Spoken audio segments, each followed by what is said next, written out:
بسم الله السميع العليم من الشيطان الرجيم. بسم الله الرحمن الرحيم. الحمد لله رب العالمين، والصلاة والسلام على نبينا محمد وعلى آله وصحبه ومن تبعهم بإحسان إلى يوم الدين أجمعين. ثم ما بعد، فإن غير الحديث كتاب الله، وغير الهدي هدي محمد صلى الله عليه وسلم، وشر الأمور محدثاتها، وكل محدثة بدعة، وكل بدعة ضلالة، وكل ضلالة في النار. أعاذنا الله وإياكم من آمين. اللهم اجعل أعمالنا خالصا لوجهك. والله سبحانه وتعالى ñagana digan kanundu gollo asunaña allah taala bani alla qenda duken taxuma waradi wasiyoma waradi kengana bu golle be di kinya togoni ikhlasu wala ga mangata kinya tukene on allah subhanahu wa ta'ala ñaga islami huri arna am pasu ko mante ma nasanya islami jangiran tan daga karasu te allah subhanahu wa ta'ala tunkago te allah subhanahu wa ta'ala dunga ay suratu yunus ay tanka bendo sikande o gilino ay tanka be ado nyerundi o gilino Allah tala o jonkoni keñay kuna Allah subhanahu wa ta'ala ti folola kanati khariya ati debe ganya wurene debe coron ganya amanati ga tongoni ti Allah subhanahu wa ta'ala keña ñana qering idanga nga kemma kitati ga kenganya fana fa aha imanuha kende ber limuna gan ka ngadi inaha keña na jumwa nga kemma kite illa khawmi nusu maganda yunsu sorombani koti lama amanu wakati biga tongondi ti Allah subhanahu wa ta'ala ikumbana ngite debenga biga tongondi ti Allah subhanahu wa ta'ala halake mbirenga kashafuna makembe Allah subhanahu wa ta'ala ganati yunus soro kashafuna anhum azab wal khizi nda duna ya gonta gulla jaban kirni baki kama nda ya gonta ngirni baki kama fil hayati duna mbiren nogondi wa mata'anahum ndi dakhallemu ni dakhamundi ila hini kati wakati jana Allah tala kono nanti debe soroga nyiga ntongondi ti tongondi timmantenga gelli moton beno gaddangi kubeno qefar ngar katiya Allah tala ti ayati kemma nyonga ike Allah tala ma khayndi anke lenkane annabi nyimme gelli faru nganta asusuronda garandia kolla gati hasarata diminna gore hasara dimina nyani nimisi hata kingare la anadama ne nimisi nga hasaratan dimina nyani nga hogi ba ko no gana nimisi ngai atiya dimina gore nga ala libari komon kama qiyamon kota sirbe gana kada Allah ko tengam mayati mir rasul alladhi harasu markatiya nanti allati ki garake wara garake awdu illa kanu biyastahziuna nanti kem pare nyana soyhunga nanti lenta kote ko wat bi golle ganti ni kay yankalengia théâtre benu ga duna nogondi film benu ga duna nogondi so inta hinu benu ga quranun kama aga beddun kama antanya net holle nga gamnya islamin bana xanne mo gana mu kena islam hulanay ina so inna nyam ko be galingi danga antini keme be mu nyana haramare metanay e wotana he apase aga kebe gita inta kama mulla debu nga kundunga kanunga kundunga qabilo nga kundunga nganda sere tanangita na muti keme gebe nga islamin ngoni yoso ni kunye kuna irawanya na soyti nguna nunga ira soyti dampunga o ira soyti sinkunyi mai al halange bege ira laga no tanga ala de ko suratu yasi ay tanjikeni kenya Allah taala ti kundani de ati amerika ti soroi anke lenga na gelli haru suratu zariyat kinga ba ati kazalika kundani ma atal lazina min qablihim amari ikul lenga min rasul gelli hare illa khalu ganti gati sahirun kortonna nyani aw majunnu yugo ngana tay turinde nyani kesukon harunda o kikile gre me akoni ni yugo nda kon nyagaran ayar be ndastura londi ina tara kenya na soro nyago nyawtu kasuna gumu yaro me jena nonta ina mina ke koni da ngaken qawas kan ga nyira mu sokoni ne ba hari ndati ndabo ina ira mu kubagani na pantalu nyaro do bedenga kesukoni mena do konna ko nyai ngasa abantedi sabantedi o silamigo nga kunu iramu nani bonden chorempa irawan jenen kono irawan paramikiten kono irawan charakuten kono irawan chumpukuten kono irakesu kono dambatenga kisuna dokanya at-tauhidi Allah tala tigantiga tini turinte nyani jong sigara sirbe ta amasaha wala turinte nyani wala do serenta me hamu ahinu qote nyani ganya tidina ngen kwani karanyesu annalla nyaga kiwatte nan tonga asa herani minai marjana nogoni ngela tan jahande nyani watunde hata ngampa munte nanda sorongem illa kapendo biranya kama alla nya ke ngatina ngara arki ko resratu jariya atangarga do hillandi kem ballo talat surat zukhruf di gadi اتو كذلك اتكم ويمن ما ارسلنا مغني من قبل قال لي كان في قريه دبر من نظير قال لي غندنا الا غلا مترفيها غنتا مترفوها غنتا دبن ميمونغتي ان وجدنا ابانا كدو حبنا على امتي كدينا كما وإنا على آثارهم مقتدون ويغنى دو هبنا كنا القرآن تو غدا كان باتي دبن ميمون كاني دبن بوغو مسيغو كوبنو ديغان كان ngare debben no wandi inda bara serenge benna bara inda dunga serenge benna dunge kuna gelline memunye to nganyugo jani nyana kuma yi sago ngurni soron kam malli mu damballe tedi kuna gelline magu munye maranu na kununye de wana burgumo kana kununye o debe suga bono akhara korosi ko ni sere manyan to ngamene debe suga ga siro ko ni siro ngakon e haranga mu kunanti wasoro beno kata debu no gonde walli wakedo kenyana ya ko hakki ber lengi to nyamu den ki yempe siro ngal kenyara hisira angene so miskina la nyana ba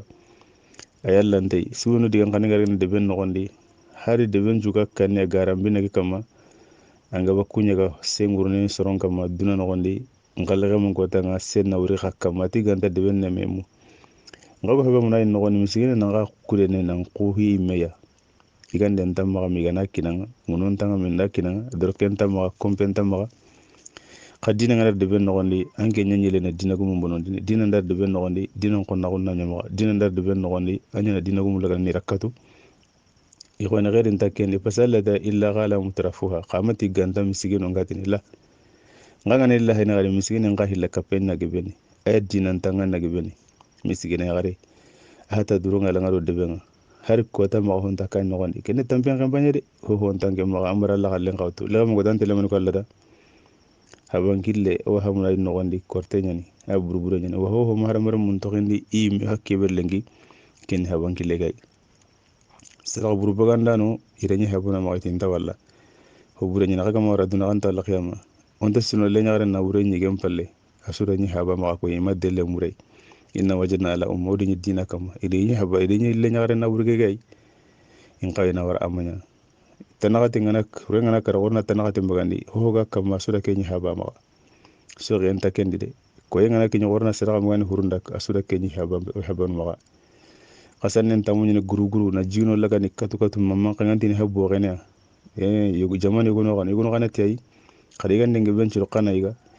kingi na gaja tene do hurunya battenga de makempe yugo no kana khalisunu mutu yugo na ilumba gandi kada kunga ni ngate lisadaqa ngake bani purunda ikhwani kesuni haban kille nyene o gada ni sarnu maga dellenta ho kama asunan qawana ngariya nga diga men do kubinu gada de berde kenni di kama nyana ga bayallo talati suratul baqara تلك كوني جماعة قد قالتي كندنجي لها ما كسبت هونغي دانا غير كيف يقول لي غيرنا ولا ما اكتسبت أدي بنيني كما غير كيف يقول لي قال لي جنوب وما سرك سما كافر غنو من بابا كافر غنو وكما جمو كيف يدي كونغا جمو غاخي تناكو غني منها أخي دسترا كما إلا يوتو من تتو الله تعالى نكنتو غير كنا تانت سنما يا غير كونيسو ikhwani jiko nga gelli kafiru khasum benu gadangi pasiti inna wajadna abana ala umma odo habunu killa kama tawinna ala sari muqtar no ya gido habunu la serenda ya gna di hawe kunanna ya gamurun kenga nyinta suri habani sokin kompenya no gondi man nga ma ya gidam babay ay anti habare ma gunni kanni ndaga make jamallate na gal singit habare mun jugari kompon sigindi ngana kemme de ber make he make ko man ma to ram babba tam babone karaso ganyadi waga karakebe kama ken har setem banay man nga kenga ga benu do mobilu no terenu mutu wan papa kara teren qotte nya kama masaba ma battenga bagay an ga matela nun kama wara jahilin diga men to munta de diga mbure tibbe sugari habani kebe kama tanan daga de kenya de bellu modini kenya ne khair ngi benda ken cho hidina nyani angara kewr no qosu anata jahila gumpay ngadinam pinganari o naga di haba galen dunam pinganari besu di haba sori kona dunar lengi kebe ga tokki di haba battenga wala kisma battenga lakin tan mesere am pa junteri pasi am pa wadi warjare an ke nyimi dan warjare nga geri ngani ke be dinan ken ko ne karama to da kanyo kan nondi o ku tele do kay an gana sari na kanyi ho suga na nyana ke fatiha ni misuru nga fatiha ken da horna fatiha ko ra kusu misuru mo mi no siga tage dele kama ko hata durunya la ngani kisimu ndo habanu po gebe mo ya garunta dusturni eske ken ki lisireni wara ni gide no gono ngakkan no gonde kewa ke qenduro ngalla kewa ke qenduro ngalla wara ke ganyi ma est ce kewa gemme kenta gemme o waxa ke bere lengi yawarno yugo nyankapa ina korte sinde bere yawarno yugo nyankapa na soirée de bere do debe nga soirée ni kanni na daga tago yagaren pollaqinga tikati wate likandi lengi yaganunda magambanu nga qarni artalu woni ma de berni mallanda hini ko na bane bane o lemu no gana bangi ken gondi igatini ida kya ore sarnu ma gatte le day bagel ki khaga nas hagadi watte ka watte na ho wanta kinga kuna anna hiranya na watte be ga jamandi na bagadiya gada watte talati jaman no gondi o kya sono nyangiru na haramre mo ngade sirbe ga makara kenoku anga tampini de bari sakarambali akinga tina ke gollen tare ngira de e ko ngana hay mana di ngana hay habane di Allah ndaba kam makarang Allah ndaba kam pa bakara kana garenya di o sere an karang ko nan ke nyimen tam pa bamulla har ke nya bulan bi baduna no gonde lemu ngana yiga da Allah kallentu lemmi begi haba mulla allogo idi bari lemmi suka kay haba ke rangen tam pa bamulla mane o delenga Allah to na hisire nyo o sar nundanga bari gada hisire nyoda ona metir ni sere begi sarande mana Allah kuten kama anda sorgo kati jahannaba ba ma anke nam pa basoro kati arjannai wana ngana papa de malla kuten kam anda nya golle kam manta ge men ko sadaka da batte an ko tamanya am param papa de malla kuten kam e penda de ma kati jahannaba yalange no hosire nyan charanda ba lan konte na katante nyi yo gelang na tan nam papa so su na tongun kona da duna dungonun tini katante nyane basige abane mboge baki habay len kutu ngara bate ay sare an karanga nyane duare me kutu nyane katante bari hi hawa sorogon kati imbe nyai anke mpampa wasorogono kati arjanna way gon de arani maka kunwa way arani mede go ngakunwa wasumpalle mo nyima kunwa duna garage na nyagami o kontere hamunu serge be jate na tanke serenga ne karabeta ntelle do kenya bate nta jate raga na eska tongu kama aw gare kama akama kanta jate na gadi kati nyinke khonne ngadi ndana sagebe ndana habe nkina nya kenyani ngama ka hinga ya ntamulaw hinta kununga pasida ngudiga mo hayre ken jahila kunyi inna wajadna abana la umma Allah ko rasulatu zughraf kina gara hadis tan Allah faranti da mantunun chukoya ira nabi nyum balli ya gon kan ira nabi nyum me gori jama ke bara bate gori jama bucun ye gori serebani gori sore le gori sere me manyimi har serebani kem ballara ko nanti jama ke bara musabatin iya simane me kunni kam mantunun kem balladi me gallunga ara kunka ko yen diga mi muradu ngani ke ballati madde be soro ke takunu ga tongondi timman tengati annabi nyum de ubenu ge dangi nan qaso aga mun yunus bu matta soron wada kan da nabi mu hilla alquran no gondi Allah subhanahu wa ta'ala gadi dambikati imano e haba to mar qur'an de nabi isa habentay pew nga Allah ta'ala dambikati mai pasake mana amani manya nay mi habentay e watini isa bun maryam anabi nyim pillani ke bi haba to ga makoni kapay kenni yunus way bu matta yunus bu matta ama to nyani ke ngana ko sallam bi indi anga hanabi nyum ko to ngidana ni haba to ngida bara nabi nyum beno qur'an no gondi honnu kin Allah taala nabi nyum bakke sirsunta daga mun Allah taala de la sirsunta Allah nabi nyum bakkendu daga mun Allah subhanahu wa ta'ala nga buccununu kin Allah qur'an ke no gondi nga to ngone tenga tas ko man tenga yani kusuro khayto ngondi to ngonde manya to daga mun yiga kanu igara la jaba ngoriya oti tubu sartinu nyanay anga ne tubini ka Allah ngeni jeni nade Allah ngeni hayna de ni sarakuti nade ni sumbukuti nade ni kina tonyo nade ni makembe ni kapalen torandi nade ni yagaren torandi na Allah takanya na tubu kulle sartinu nyanay ana nyangare nyati Allah bani anna nyati Allah bani wannan ni misi golle ke bangara de beri anna na ga nyatu nan tin takasa gene kate abada wana tubu na nyenya ngatin qadide wati be tubu ga hon hana to nyan bon nyaga nan ni sagandi en ku to ngonde nyamania ikhlasu lillah la mana ngani ke bire langi la jaba ke awri ikanu la jaba ke ay iqusat to ngondi ir la jaba ke awri ni mi gari gongoti ke bi ga qotti talide yere ke ngurani ga to ngondi bum pali gara wurti ya khenga kem pala la farim annabi mi ke yunus bu mata abugi ido menaga aga bugi ido menaga golle ke magi mallo subhanahu wa ta'ala nabi yunus Allah ta'ala tinteni nga habutu Allah ta'ala da nga tora ni la kenya kitana aga ni jarabe kebe me kama dabu dun kon kita salla ga nabi nyimme sokay watini tanambo ay menti nanambo nga yunus bu mata kembo na nyalla ma ko na kenya lagati la takunu ka sahibul hutan nabi nyimme ma nya ko nyagen dun gende hado Yunus ay pari a qortiya nan daga quoi aken qortiya nan daga jana gara hure no ni na qissa ke do ni ay dal quran de bari ayanda honya kewe kan takawa ayro jinno ni ayro jinno ni nyagen da toni wakati be lingal lo tala ala ti nyagen daga belan ko jin kan ken hate ke susu won ngara la to ara du to jigen woni na lo tala qiri al dajabi ara mane ko no la ilaha illa anta subhanaka inni kuntu minaz zalimin kira ko sirebe gana roqote no gondi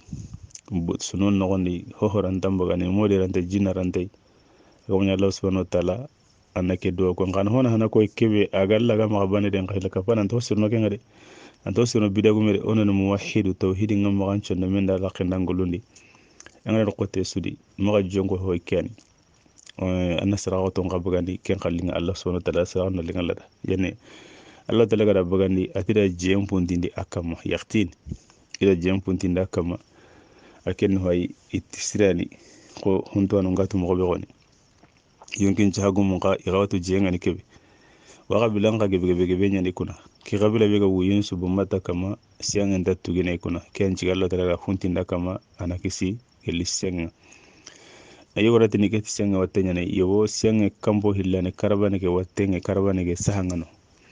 aken pharmacie ada watten cuna yimme na kunyade ana visti nya suna yimme kenan nabi yimme ngati senga na tuki kai ganden kam walla gaji aga ira no gondi maga wutuna sedi kununga de lanna tunina dia tandro me ganne lawtuna bagade awren mani basi aga na senga bagana ta go yugo kama kambo ko kor sir de ton na su siga wattenga kambe be ana kenya ngane ka tigi hokay kambe ge be sahangara na kenya to kamundi angana hay har ko man na nyine kunu yo kaga na ira no ngana tigita kambe bani galla dara to ko laras kama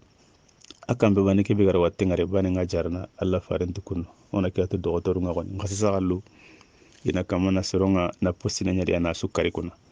kenan nabi nyime ken docteur be na digan gandele ka ankisi kem palala talati da reti ke ira rekati ke mesere atampungo kenyime yani kenya hayre allo talati igere ngate ngori itongondi to anu ngakko no qurana ko tehera hadise hede isubugo ido lemna mbuchuno do dabano do tamiso na Allah subhanahu wa ta'ala nyaga allo tala ko se ngate ngurgi bakki kam ngate kebe annabi nyimme yunusu kanyi agara kida allo tala daga ina pina yella allo tala gana hinnoy hirina allo tala magari annabi gonya la jaban no gondi ngawci ne tallo tala na haraga dan nema wanna yugo ganyi nema no gondi ucina na harama ana haraga dan ngamanya la jaban ila allo tala gana wala tun ciro yan khaire i kenno qallo tala hinnya alla jaban nguri bakam ari dugundi qallo tala gati ko allo tala gara ko ayta no gondi illa qawmu yunus wa tiganda yunus suru lamma amanu wati biga tangondi kashafna anhum azabul khizi atila logon ta kumbagi kama fil hayati dunambire no gondi umatana ilahini ni dagam kati wati ngadi game wa na yalla arabagi kama duna banadi ba la gara ante diaba magati mane tuano mesore ngare pasi tuano mesore ngare kinga mufassiruna no kuma qur'ana tusiri titirnde wa na re kella jabe wallahu ta gara ko kundu hal kushfan wal azab al akhrawiyya ma dunawiyya la gara la jabe gara girni kappa duna galle ba ma ara duna galle ke bana girni ikama le gamu gata ni ngata na diga mu hillani wonuti itike kenya ta duna galle nyai ko allahu ta gara gada le tike aya nanti duna kasikeni gada nyai agati idi dagamu katti wati makembe كت وغدي كسفنا عنهم العذاب الخيو في الحياة الدنيا كيف كي كوني مغري كندو أجر كيف كل كي كوني مغري كندو كشفنا عنهم عذاب الخزي في الحياة الدنيا ومتعناهم إلى حين كني قدني أجراري أما ورا فيو ننتيهم قدا كنتي لا ما ورا ada قدني ibkimi daga gada nyare to no yugum sembe do ray nanti ke laja be ga gri kama keni duna banen kala gara takkente di laja ba ke be ga nya kan kama ani kitana to ne gono tikkundo yugono tilla itallo talagati warsalna hunda yunus ila 100,000 kadik keme wujuna aw yajiduna ampunga kenyime aw ke wurhati nandi walla awajidin tengare kapake ngade walla hube ga ken kamalla ampunga yime fa amanu allati sutungani famatta'ana hum ni daga mila hini kati wakati itike koni suratu safati ay kemi no tam nagate no nyerundi nandaga wara ay kemi ado tanagate no segundi nga kidigan kan Allah tala gadam baga ya magara yere imam maham wa talaga alaihim iman ada gadam baga tilimar kan kahunga den kembire gar gadam baga limunan kahunga awaduna kharle mutu awala kharle mutu wa kenya ni hoge hobbangante ngai to nage baka no kunga nga to no mako tingo Allah nga komo kan tu ni hilai agana igama tubiti ikhlas ngasu to no diga men paydo kenya agani ka tubiti sondon kala senyai Allah tala itu bulan yani kemre o kana tubini onan tubitu bugulenga qirina kenya ko ma tubitube agati hogulle kuna tubu kala sinte kenya menta kuna tubu kala sinte kenya menta ngana honde be nanyile ni misini qirin taken no gondi illa Allah subhanahu wa ta'ala gana otanga yana ga hibe hamuna ay ken no gondi re siren nan to gondi debe adaga kane hati nabba debe ke mo nyorti tage fasallati folo la kanati kharati amanati kedebe taw kedebe kane jaten taken kama kedebe anta kanta kedebe jaten taken kama kedebe dungo ira munti maga komposirun ti maga dulle nyanya jaten taken kama de kedebe fakka no soronga hamu khalsunu ngima komposiru ngima yarin churu ngima lemu ngima gedro ngi kama deben chunya kunda sutta ga suetasi irwana kesu na gere nyanga kesu adi de berke kesu adi gere de gere ngani ke boga hamna lati fulula kanati khariya amanati fana fa imanu at ngondi kede diga men na kenya kama irwana de benga tege o tege tawhidin tano sunnan tano sokin kompe nyam passé sokin kompe men ma nyino kana nyaga tilli sunya na ngondi tawhidin do sunnan gano de sirem pay de bulele ngin tempay jeni kembe ge lugana hami kadi dabu ku jatel laga na jatel la kadi dabu ku hoga tinin tiaga sunan kan nya ko ngani sire nya ga iran ken nan kawana ngwa makamo bere khalis simuri Allah taala anondi no gebe ya garu nya gani iyari kombo nya gani itage igandu nya gani anyeme jena kabila suka duno no gondi gelle gani hoga bere sire no gondi yawani hoga tinin ti ga so bere sire no gondi de ndasimi ga munya kana ngi tanya na hallangendi makembe Allah taala gala wajjaganya kunu da dunan bire no gondi gella gana kitanto akitanto aw khabila njuno gondi de nga gele soni ngenga anta kitanto no gondi anta hallan ko kana gondi de makamo wadina nyi mega be gani kunu ga Allah kallentu sirsiri ga nabi min kallentu ga iga duna daga kilum posirun tado kubinu ga dunan bire ni nan qaso iga da ternende beri na kharangende be na korosinde beri wasalbinu ga tongondi hatan binnen qad sirsiri gella gana soni ngenga anta ho hanandi su ikhwana anta hole garun qadi de nga neta sa alona metirni sasa oyana sukkane ba tawhidin polaqine be mona su halle ikhwana amagem besu hatta jindenga duwa anga ga de besu lenki anga kabokono nanta ke de betta gede ke age ben sirsi nga tawhidin nga ke de be ko oga mu kunanti jamu de buy gono de onta de betto gono andi dina ngi maga usake mage bode bo an ko kinya nanya Allah taala ga to la raska mun ne ma nyodanga duna siti hongane ka duna na ko mi songu manya kacengante yanga na tan nawtu na ranyi menda sankina wa duna bire en garanta tele abura na wure gan tamma bollo tala gara kinna wure be no ni debu be no ka kunna ka duro to tawhidi adu sunna angaro tawhidi adu sunna ana duna sirodi na la gara sironi ci kubur be no ga o taawun le wondi adu bilen be no go taawun no wondi adu habala da burbe no go taawun no wondi sabu suma de be tawhidi antano tawhid ngana gale sondo ma ku jiku buru warne la da buru ngarne khama gemu kompom pay haram paronni yarum pay ran cirungiya yugum pay qeri durduro ngarsa ngajanga hinero tawhid nga wan ken hinne qem pa yalla di de began to ngondi kadi qeri nyana kenye ko yani tawhid nyamenta yani gello kana yoga habare ma ngonde berne korom ma to na me habare ma woti inde ben tage la na hantay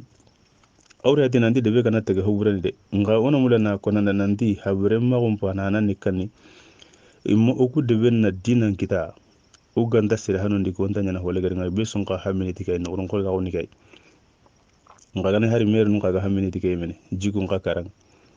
o ma ya hada duro wari alanga o ma ya wuri alanga urodi o ma dimi wori bedin kanne na siman da ga no nga takhita na duna la rasu nga mer nun po duro ton ten kan ko ga ma ina tege la gani taga de be ngan na yori na balokatan laga ni dema wa dur woton to ne kan taranondi ina dur kille mun gebe gebe ngini Europe ne reti tilemina ko nyal debe lungen ni kay ngana wuti jeunesse tilemina ko mbeba bertanu ngabaka demandu nganyana igundo onna kulonje medi debe mpala kisabu ka kunyani yo ka kun tagare bane mulla debe no gone debe daga kan hatike o debe daga kan hatike debe daga kan ngani ke gara garan kombo deberi kada to no siru mutina gale munun karangondia nalla kallin ko lana faran kallin ko lani har sere ga mati daga ke to woni watto kono nga sondo menga bonat sabu no kunyelle kunya deberni e wona na ille munun cini rambane tini foro mo gona suk mo bane har silam yo ron jarabin tenga tigay me wona di kina ko are me tamini foro mo kina gon e wona gerin takudi yana gona sabu num bire mo gompay nan ni mo bire mo pa na sabu ron bire mo gompay no ko imiran ke wati hay